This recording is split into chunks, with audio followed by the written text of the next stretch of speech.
Bimbingan dan konseling atau BK merupakan layanan bantuan yang dilakukan secara profesional untuk membantu individu memahami dirinya, mengatasi permasalahan, serta mengembangkan potensi yang dimiliki. Dalam prosesnya, konseling dilakukan melalui tahapan-tahapan yang saling berkaitan agar tujuan konseling dapat tercapai secara efektif. Secara umum, terdapat 4 tahapan dalam proses konseling, yaitu eksplorasi masalah, mempersonalisasi, mengembangkan inisiatif, dan mengakhiri konseling. Melalui video ini akan ditampilkan sebuah simulasi proses konseling yang menggambarkan penerapan keempat tahapan tersebut dalam membantu seorang mahasiswa yang mengalami penurunan motivasi belajar. Assalamualaikum. Waalaikumsalam. Silakan duduk. Terima kasih. Selamat pagi, saya Arya.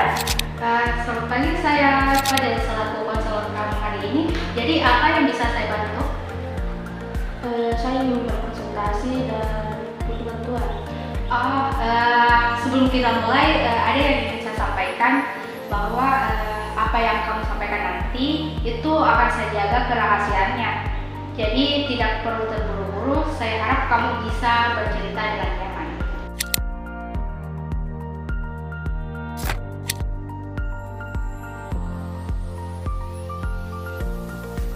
Jadi apa yang membuatmu ingin berkonsultasi hari ini? Saya merasa akhir-akhir ini tuh semangat belajar saya tuh menurun. Dan rasanya tuh berat sekali mengikuti perkuliahan ataupun mengerjakan tugas. Terima kasih sudah menceritakannya. Tapi bisakah kamu ceritakan lebih jauh lagi apa yang kamu rasakan? Dulu itu saya cukup bersemangat. Sekarang kalau lihat tugas saja rasanya ingin ditunda terus. Jadi setiap kali melihat tugas muncul keinginan untuk menundanya ya? Iya, akhirnya tugas malah menumpuk dan saya semakin malas mengerjakannya. Kapan kira-kira kamu mulai merasakan perubahan seperti ini? Sekitar 2 bulan yang lalu. Apa yang terjadi waktu itu? Apakah ada peristiwa tertentu yang menurutmu berkaitan? Sebenarnya tidak ada kejadian besar, hanya saja nilai beberapa mata kuliah saya itu menurun.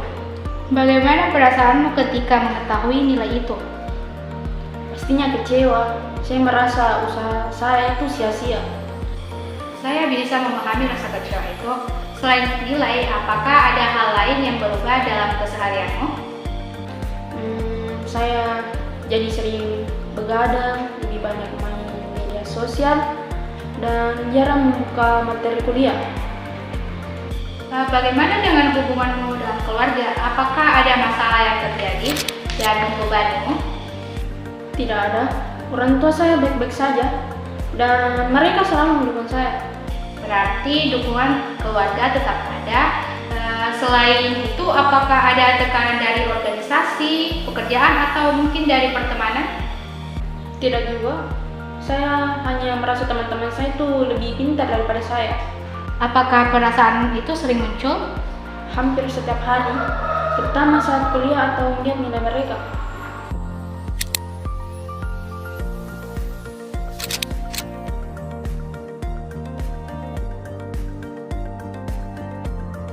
Ketika melihat temanmu memperoleh hasil yang baik, apa yang biasanya terlintas di pikiranmu? Saya merasa saya tidak cukup pintar.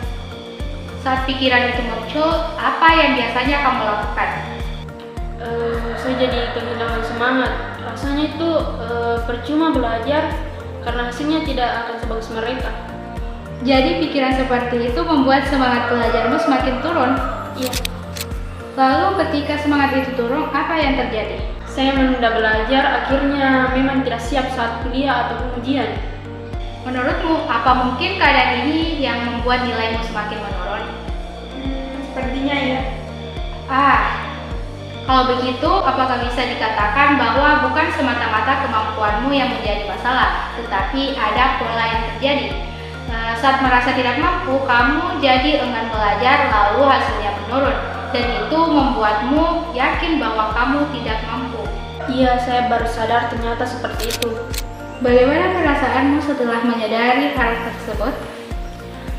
Agak lega. Ternyata masalahnya bukan karena saya bodoh, tapi karena saya kehilangan kepercayaan pada diri sendiri. Saya senang kamu bisa melihatnya. Menyadari akan masalah adalah langkah awal yang sangat penting.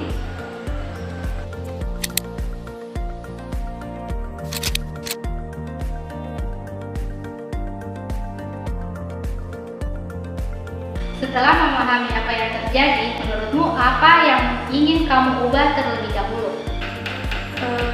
Saya ingin kembali rajin belajar, tapi bingung harus mulai dari mana. Itu adalah hal yang wajar. Kadang ketika masalah terasa besar, kita bingung menentukan langkah pertama. Ada beberapa cara yang sering membantu mahasiswa dengan kondisi seperti ini. Misalnya, membuat target belajar yang kecil dan realistis, belajar bersama teman, berdiskusi dengan dosen, atau mungkin membatasi media sosial saat belajar. Dari beberapa alternatif yang saya sebutkan tadi, apakah ada yang paling mungkin dilakukan menurutmu? Saya tertarik membuat jadwal belajar yang tidak terlalu berat dan belajar kelompok. Menurutmu, mengapa kedua cara itu cocok kamu lakukan? Karena kalau targetnya kecil, saya tidak mudah merasa terbebani. Belajar kelompok juga membuat saya bisa bertanya kalau tidak paham. Itu ide yang bagus. Apakah ada kebiasaan lain yang ingin kamu ubah? Saya ingin mengurangi bermain media sosial pada malam hari karena sering membuat saya lupa waktu. Belajar 1 jam setiap malam, belajar kelompok sekali dalam seminggu, dan menggunakan media sosial setelah tugas selesai. Bagaimana tingkat keyakinanmu untuk menjalankan rencana ini jika kita nilai dari 1 sampai 10? Mungkin sekitar 8. Wah, itu angka yang besar. Tapi saya penasaran, mengapa bukan 6 atau 5? Karena saya memang ingin berubah, saya hanya butuh memulai. Bagus, itu menunjukkan bahwa kamu sudah memiliki kemauan yang kuat. Kita akan menjadikan ini sebagai modal utama.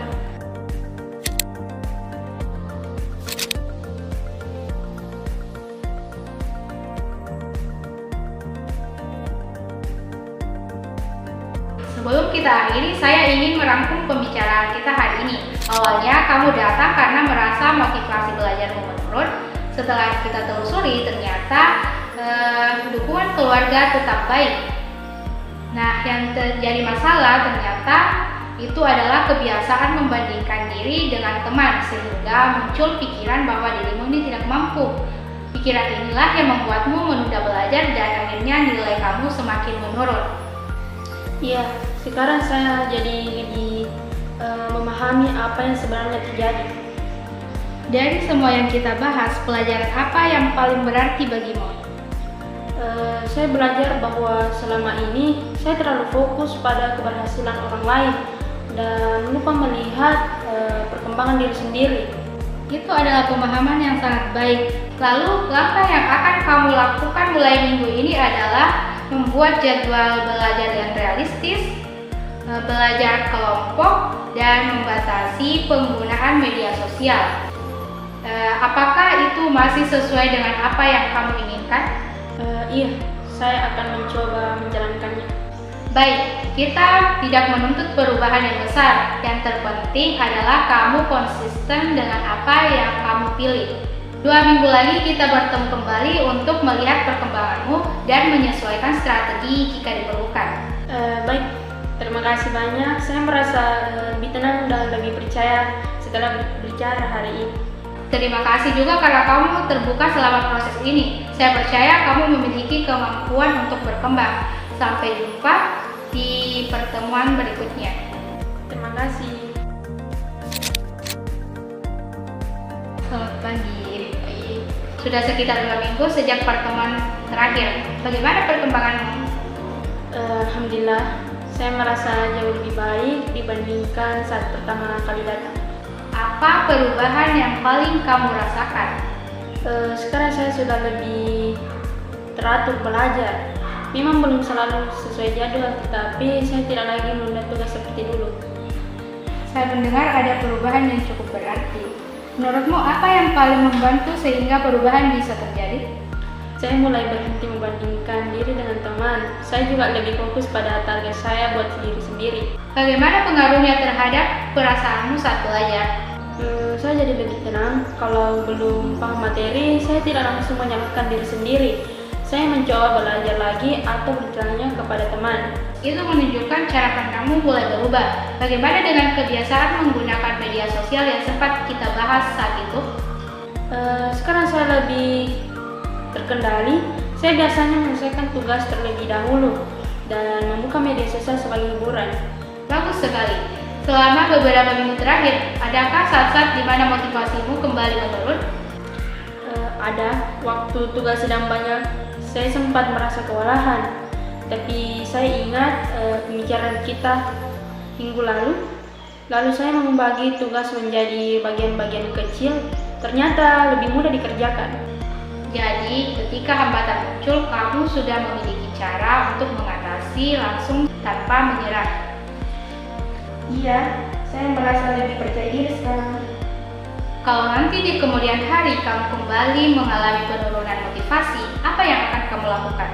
Saya akan mengevaluasi penyebabnya, kembali ke jadwal belajar yang sudah saya buat, dan tidak ragu meminta bantuan jika memang diperlukan. Saya senang mendengarnya, berarti kamu sudah memiliki strategi yang bisa kamu gunakan secara mandiri. Kalau kita mengingat kembali pertemuan pertama, kamu datang dengan perasaan kehilangan semangat belajar dan sering menunda tugas. Sekarang, saya melihat kamu lebih mampu mengenali penyebabnya dan melihat langkah yang jelas ketika menghadapi kesulitan. Bagaimana menurutmu? Apakah tujuan konseling yang kita sepakati di awal sudah tercapai? Menurut saya sudah. Saya memang masih perlu terus belajar disiplin, tetapi sekarang saya tahu apa yang harus saya lakukan. Saya juga melihat perkembangan yang sangat baik. Karena tujuan konseling sudah tercapai, kita dapat mengakhiri proses konseling ini. Namun, apabila suatu saat nanti kamu menghadapi kesulitan baru atau membutuhkan tempat berdiskusi, kamu selalu dipersilakan untuk datang kembali. Baik, terima kasih banyak atas bimbingannya. Saya merasa lebih mengenal diri saya dibandingkan sebelumnya. Sama-sama, saya mengapresiasi usaha dan komitmenmu selama beberapa minggu ini. Semoga kebiasaan baik ini tetap terjaga dan membantumu dalam menjalani perkuliahan. Semoga sukses. Amin, terima kasih.